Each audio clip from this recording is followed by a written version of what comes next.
আসসালামু আলাইকুম। News TV বাংলার রাতের সংবাদে আমি আপনাদের সঙ্গে আছি আসমা আক্তার ঋতু। প্রথমে MICU অ্যাম্বুলেন্স সার্ভিস সংবাদ শিরোনাম।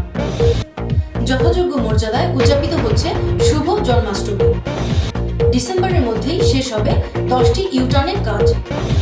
দেশে করোনায় আরও 33 জনের মৃত্যু, নতুন শনাক্ত 2996 জন। বন্যা ছড়িয়েছে 33টি জেলায়, ক্ষতিগ্রস্ত অর্ধকোটি মানুষ। সাভার আশুলিয়ায় প্রধানমন্ত্রীর পক্ষ থেকে ত্রাণ বিতরণ। সাভারে ট্রলারের সাথে বৈদ্যুতিক খুঁটির ধাক্কা লাগায় পানিতে পড়ে 2 যুবকের মৃত্যু। কিশোর গ্যাংয়ের সংঘর্ষে শীতলক্ষায় ঝাঁপ, 2 ছাত্রের মৃত্যু। ওয়াসিরউদ্দিন গণপাঠাগারের পক্ষ থেকে বানভাসী মানুষের মাঝে শুকনো খাবার ও তরল দুধ বিতরণ। সাভারে বনগাঁও ইউনিয়নে বন্যা কবলিত JRA এর ত্রাণ সামগ্রী বিতরণ। বিশ্বে করোনায় মৃত্যু 7,34,000 ছাড়িয়েছে। আরব আমিরাতে IPL এর অনুমতি দিল ভারত সরকার। দেশে 12টি অঞ্চলে ঝড় বৃষ্টির পূর্বাভাস। এবার বিস্তারিত। যথাযোগ্য মর্যাদায় উদযাপিত হচ্ছে শুভ জন্মাষ্টমী। সনাতন ধর্মাবলম্বীদের শ্রীকৃষ্ণের আবির্ভাব তিথিকে শুভ জন্মাষ্টমী হিসেবে উদযাপন করে থাকেন। আজ মঙ্গলবার শ্রীকৃষ্ণের শুভ জন্মতিথি। দিবসটি যথাযোগ্য মর্যাদায় ধর্মীয় ভাব গাম্ভীর্য এবং আনন্দ উৎসবের মধ্য দিয়ে উদযাপন করছেন ভক্তরা। প্রতি বছর শুভ জন্মাষ্টমীতে শোভাযাত্রা সহ নানা আয়োজন থেকে সনাতন ধর্মাবলম্বীরা করে থাকেন। তবে এবার করোনা ভাইরাসের প্রাদুর্ভাবের কারণে কোনো শোভাযাত্রা, মিছিল বা সমাবেশ হচ্ছে না। স্বাস্থ্যবিধি মেনে মন্দিরেই আনুষ্ঠানিকতা পালন করা হচ্ছে। ডিসেম্বরের মধ্যে শেষ হবে 10টি ইউটার্নের কাজ। চলতি বছরের 31 ডিসেম্বরের মধ্যে উত্তরা থেকে তেজগাঁও পর্যন্ত 10টি ইউটার্নের কাজ সম্পূর্ণ হবে বলে জানিয়েছেন ঢাকা উত্তর সিটি কর্পোরেশনের DNCCর মেয়র মোহাম্মদ আতিকুল ইসলাম।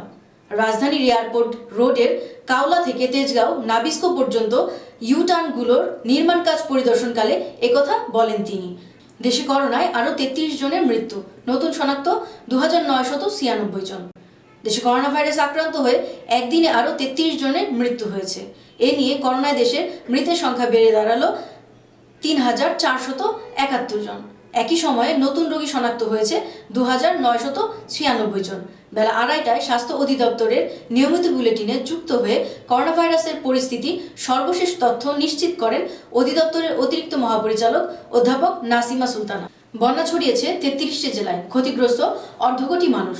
পদ্মা ও যমুনার পানি কমতে থাকায় দেশের অনেক জেলায় বন্যা পরিস্থিতি ক্রমেই উন্নতির দিকে যাচ্ছে। তবে এর মধ্যে 33টি জেলায় 165 উপজেলার মধ্যে মানুষ ক্ষতিগ্রস্ত হয়েছে এবারের বন্যায়। ভারী বৃষ্টি, উজান থেকে নেমে আসা পানির কারণে দেশের উত্তরাঞ্চল, উত্তর পূর্বাঞ্চল ও মধ্যাঞ্চলে গত 26শে জুন থেকে বন্যা শুরু হয়েছে। এরপর পরিস্থিতি কিছুটা উন্নতি হওয়ায় 11 জুলাই থেকে দ্বিতীয় দফায় পানি বাড়ে। সর্বশেষে 21 জুলাই থেকে তৃতীয় দফা পানি বাড়তে শুরু করে। এরপর গত কিছুদিন ধরে দেশের উত্তর, উত্তর পূর্বাঞ্চল, মধ্যাঞ্চল বিস্তৃত বন্যা পরিস্থিতির যখন কিছুটা উন্নতির দিকে, তখন ব্রহ্মপুত্র নদীর পানি বাড়ায় শুরু করার আগস্টের শেষে আবার বন্যা হতে পারে বলে আভাস মিলেছে। দুর্যোগ ব্যবস্থাপনা ও ত্রাণ মন্ত্রণালয়ে দেওয়া তথ্য অনুযায়ী বন্যা কবলিত জেলাগুলো হলো লালমনিরহাট, কুড়িগ্রাম, গাইবান্ধা, নীলফামারী, রংপুর, সুনামগঞ্জ, সিরাজগঞ্জ, বগুড়া, জামালপুর, সিলেট, টাঙ্গাইল, রাজবাড়ী, মাদারীপুর, মানিকগঞ্জ, ফরিদপুর, নেত্রকোনা, নওগাঁ, শরীয়তপুর, ঢাকা, মুন্সিগঞ্জ, কিশোরগঞ্জ, ব্রাহ্মণবাড়িয়া, চাঁদপুর, নোয়াখালী, লক্ষ্মীপুর, নাটোর, হবিগঞ্জ, ময়মনসিংহ, রাজশাহী, মৌলভীবাজার, গাজীপুর, গোপালগঞ্জ ও পাবনা জেলার বন্যা কবলিত হয়েছে বলে জানিয়েছে দুর্যোগ ব্যবস্থাপনা ও ত্রাণ মন্ত্রণালয়। সাভার আশুলিয়ায় প্রধানমন্ত্রীর পক্ষ থেকে ত্রাণ বিতরণ। সারা দেশে বন্যা শুরু থেকে এখন পর্যন্ত আওয়ামী স্বেচ্ছাসেবক লীগ 10 লক্ষ পরিবারের মাঝে ত্রাণ সামগ্রী বিতরণ করেছেন বলে জানিয়েছেন স্বেচ্ছাসেবক লীগের কেন্দ্রীয় কমিটির সভাপতি বাবু নির্মল রঞ্জন গুহ। সকালে সাভারে আশুলিয়ায় শিমুলিয়া ইউনিয়নের বিভিন্ন গ্রামে ঢাকা জেলার উত্তর স্বেচ্ছাসেবক লীগের উদ্যোগে বন্যার্তদের মাঝে ত্রাণ সামগ্রী বিতরণকালে তিনি একথা বলেন। ত্রাণ সামগ্রীর মধ্যে রয়েছে চাল, ডাল, মুড়ি সহ শুকনো খাবার। সাভারে ট্রলারের সাথে বৈদ্যুতিক খুঁটির ধাক্কা লাগায় পানিতে লাফিয়ে পড়ে 2 যুবকের মৃত্যু হয়েছে। নিহত 2 যুবকের নামই সুমন। তাদের বয়স 19 ও 20। নিহতের মধ্যে একজন ইলেকট্রনিক মিস্ত্রি ছিল, আরেকজন ট্রাক ড্রাইভার ছিল। পুলিশ ও স্থানীয়রা জানায়, আজ এই বিলে বনভোজনের কথা ছিল যুবকদের। এই লক্ষ্যে প্রস্তুতি হিসেবে গতকাল সোমবার বিকেলে বড়াইদহ দাসপাড়া এলাকায় এই বিলের বনভোজন স্থান দেখতে যায় 6 যুবক। তাদের ইঞ্জিন চালিত ট্রলারটি দাসপাড়া এলাকায় বিলের পানিতে পৌঁছলে একটি বৈদ্যুতিক খুঁটির সাথে সজোরে ধাক্কা লাগে। এতে বৈদ্যুতিক তার ছিঁড়ে পড়লে জুয়েল নামে এক যুবক গুরুতর আহত হয়। এ সময় ট্রলারে থাকা অপর 5 যুবক আতঙ্কে বিলের পানিতে লাফিয়ে পড়ে, কিন্তু অন্যরা সাঁতরিয়ে তীরে উঠলেও সুমন নামে 2 যুবক নিখোঁজ হয়। পরে আজ সকাল 9টার দিকে 16 ঘন্টা পর বিলের পানি থেকে 2 যুবকের লাশ উদ্ধার করে ফায়ার সার্ভিসের ডুবুরি দল। নিহত 2 যুবকের মৃত্যুতে ওই এলাকায় শোকের ছায়া নেমে এসেছে। কিশোর গ্যাংয়ের সংঘর্ষে শীতলক্ষায় ঝাঁপ, 2 ছাত্রের মৃত্যু। নারায়ণগঞ্জের বন্দর শীতলক্ষা নদীতে নিখোঁজ 2 ছাত্রের লাশ উদ্ধার করেছে পুলিশ। গতকাল সোমবার রাত 11টার দিকে শীতলক্ষা নদী থেকে তাদের লাশ উদ্ধার করা হয়। এলাকাবাসীর বরাত দিয়ে বন্দর থানার ওসি ফখরুল উদ্দিন ভুইয়া জানান, সোমবার বিকেল 4:30টার দিকে বন্দরের ইস্পাহানি ঘাট এলাকায় স্থানীয় 2 কিশোর গ্যাংয়ের মধ্যে সংঘর্ষ বাধে। এ সময় এক পক্ষ ধাওয়া দিলে আত্মরক্ষার্থে শীতলক্ষা নদীর নৌকায় গিয়ে ওঠে নিহাত ও জিসান। পরে তারা নদীতে ঝাঁপ দেয়। ওয়াসিল উদ্দিন গণপাঠাগারের পক্ষ থেকে বানভাসী মানুষের মাঝে শুকনো খাবার ও তরল দুধ বিতরণ করেন। সাভার উপজেলার বেশ কয়েকটি জায়গায় বন্যার পানিতে তলিয়ে গেছে, ফলে মানুষ পড়েছে দুর্ভোগে, হচ্ছে তাদের খাদ্য সংকট। বেশ কয়েকটি এলাকার মানুষ পড়েছে বন্যার কবলে, ফলে সেসব এলাকায় বন্যার্তদের মাঝে সকাল থেকে সাভার তেঁতুলঝোড়া ইউনিয়ন পরিষদের 5 নং ওয়ার্ডের জয়নাবাড়ি সহ বন্যা কবলিত বেশ কয়েকটি গ্রামে মানুষের মাঝে ওয়াসিল উদ্দিন গণপাঠাগারের পক্ষ থেকে বানভাসী প্রায় 200 পরিবারের মাঝে চাল, শুকনো খাবার, তরল দুধ ও শিশু খাদ্য বিতরণ করেন সাভার উপজেলা ছাত্রলীগের নেতা সাইদুল ইসলাম।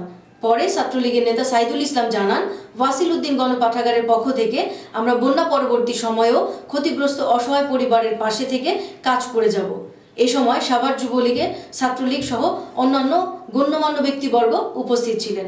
সার্বিক সহযোগিতায় ছিলেন তেঁতুলঝোড়া ইউনিয়ন পরিষদের চেয়ারম্যান মোহাম্মদ ফখরুল আলম সমর। সাভারে বনগাঁও ইউনিয়নে বন্যা কবলিত JR এর ত্রাণ সামগ্রী বিতরণ। সাভার উপজেলার বেশ কয়েকটি জায়গায় বন্যার পানিতে তলিয়ে গেছে, ফলে সেসব মানুষ পড়েছে দুর্ভোগে, হচ্ছে তাদের খাদ্য সংকট। সেই বন্যার্তদের মাঝে মঙ্গলবার সকাল থেকে সাভার বনগাঁ ইউনিয়ন সহ বন্যা কবলিত বেশ কয়েকটি গ্রামের মানুষের মাঝে JR বরাদ্দকৃত 200টি পরিবারের মাঝে 10 কেজি করে চাল, 100 বস্তা শুকনো খাবার সামগ্রী বিতরণ করেন বনগাঁ ইউনিয়নের সুযোগ্য চেয়ারম্যান সাইফুল ইসলাম। এ সময় বন্যা কবলিত অসহায় প্রত্যেকটি পরিবারের মুখে দেখা গিয়েছে স্বস্তির হাসি। এ সময় উপস্থিত ছিলেন সাভার উপজেলার PIO একরামুল হক সহ বনগাঁও ইউনিয়ন বিভিন্ন ওয়ার্ডের মেম্বার। এবার আন্তর্জাতিক।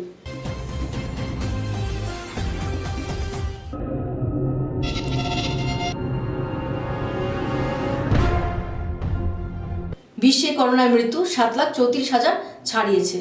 বিশ্বজুড়ে করোনা ভাইরাসের মৃতের সংখ্যা ছাড়িয়েছে 7,34,000-এ।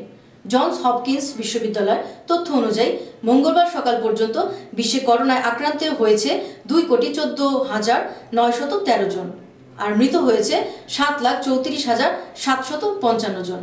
আর এই পর্যন্ত সেরে উঠেছে 1,22,22,744 জন। এবারে খেলার খবর।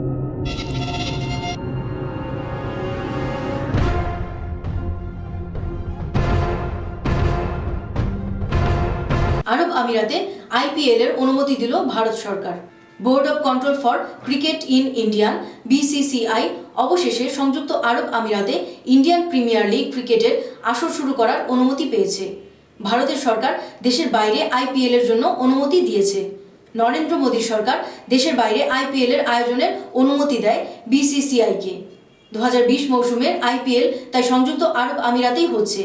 BCCI এর চেয়ারম্যান ব্রিজেশ প্যাটেল বিষয়টি নিশ্চিত করেন। সবশেষে আবহাওয়া।